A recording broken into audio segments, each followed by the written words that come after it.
Welcome back to the GSMC Chip Shot Football Podcast. And on today's show, I wanted to continue talking about some of the quarterbacks I mentioned in the last segment, specifically Baker Mayfield, Derek Carr, and Sam Darnold.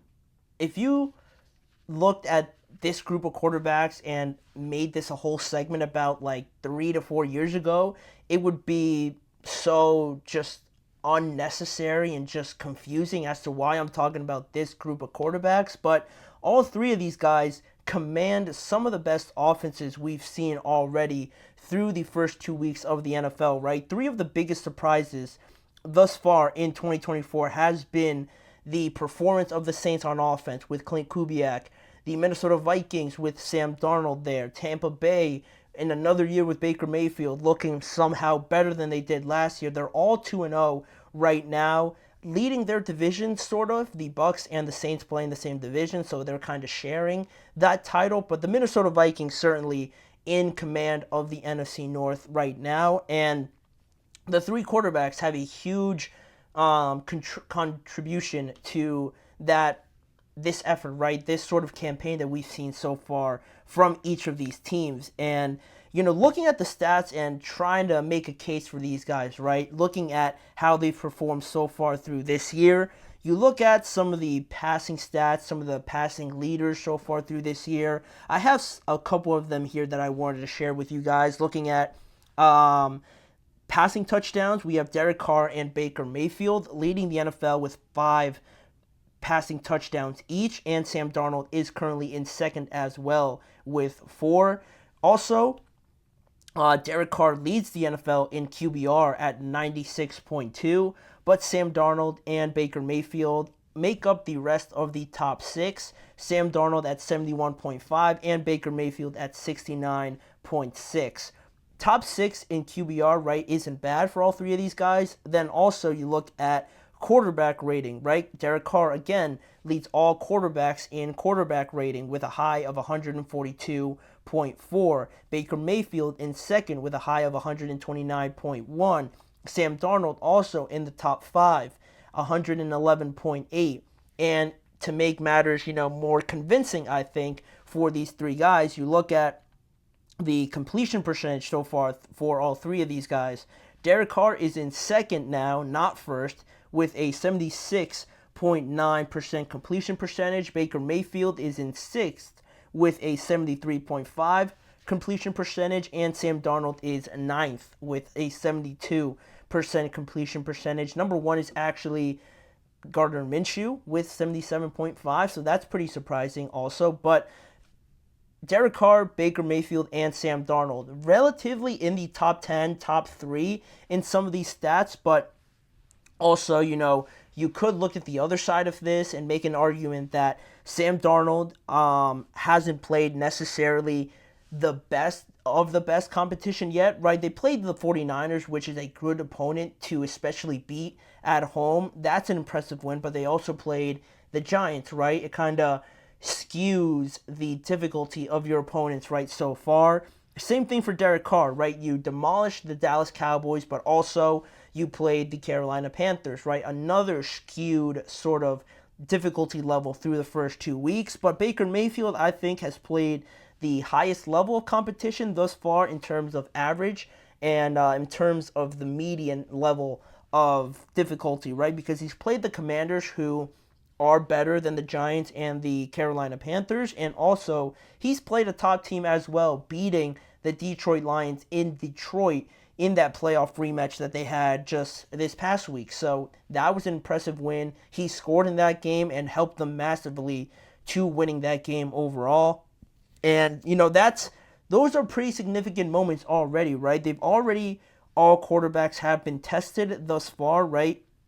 With at least one tough game for each of them. And it's been impressive with these games so far. And you also look at other top quarterbacks right now that aren't necessarily playing lights out so far. You look at guys like Lamar. The Ravens are 0-2. He hasn't played awful, but I feel like he can definitely play better. Joe Burrow as well. The first week, not very good at all. Then week 2, you almost beat the Kansas City Chiefs, but it hasn't been steady, I guess you could say. Jalen Hurts as well. first week, a couple interceptions, and I feel like more people are talking about how they've been fortunate in those games, or especially in the Brazil game against the Packers, to not have lost that game. So that's another, inconsistent performance over the first 2 weeks. Matthew Stafford, it's not necessarily his fault, but, the injuries and the outlook going forward aren't too promising for him. Then Trevor Lawrence, another quarterback, hasn't looked great in both games this time against the Dolphins, not scoring in that second half, and also against the Browns where he was just running all over the place, trying to survive out there. Not too impressive thus far either. Dak Prescott, another one in week 1. They looked all right. They did their job of beating the Browns. The Browns almost beat themselves in a way in some instances. But in week 2, the offense just wasn't there. It was a bit sluggish. It was a bit slow coming out to compete directly also with the Saints' red-hot offense. It didn't have a great look for Dak Prescott either. And if I'm going to try and name, top 10 quarterbacks right now and try to include these 3 guys, the guarantees that you have right now for me are Patrick Mahomes, Josh Allen, CJ Stroud is definitely in there. Kyler, with how well he's played, I would include him in there right now. That's 4. Brock Purdy, I guess you could throw in there as well. I would throw Brock in there. It's been kind of inconsistent as well against the Vikings, but he hasn't played awful. Then you look at other guys like maybe Jared Goff potentially in there. But other than that, that's like 5 or 6 right there. And if you want to include Lamar in there or Joe, all right, that's like 7 around there, 7 or 8. I think from that point on, if you're really stretching it with those guys, Sam, Baker, and obviously Derek Carr are definitely up there. I think, in my opinion, I would definitely have all 3 of those guys as top 10s right now, based on the consistency that they've shown. It's not their fault. It's not like they picked that they wanted to play the Panthers or the Giants week 1.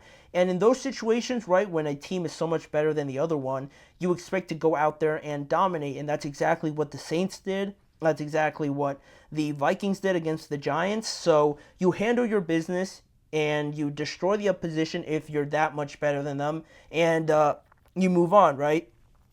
You move on, and now it is only 2 weeks, though. I do acknowledge that fact. But right now, I think through 2 weeks, if the season ended today for whatever reason, I would have these guys in my top 10 right now. They've been that impressive with not only their performances, but also their coordinators as well. And I'm going to give their praise in just a few seconds. But I think, even though I would have them in my top 10 right now, I think they're really going to make a case for it after this upcoming week, right? Because in week 3, we just finished talking about it again. Derek Carr is playing the Philadelphia Eagles. If they go out there and handle their business and say maybe beat the Philadelphia Eagles by a touchdown or more, maybe 2 or more, that's a statement win, right? It wasn't only a fluke against the Dallas Cowboys. They're able to go out here and compete with a contending team at home to handle your business.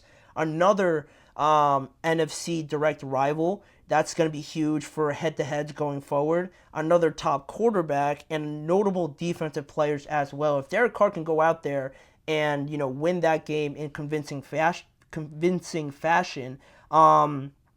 it's going to be even more of a case to solidify him as a top 10 quarterback right now. Then you look at Sam Darnold, right? Similarly for him against the Houston Texans, another top quarterback that he would have beaten if he wins. A top AFC team right now, potentially the best AFC team right now with injuries and all that stuff playing a factor. He's going to be at home again, so you expect the home team to win if you're playing this well, and a great defense that he's going up against also. So if he's able to go out there and defeat all of these factors, why wouldn't he be in the top 10 right now, right? 3-0, and if he performs well again, I think it's made a strong case for him as well.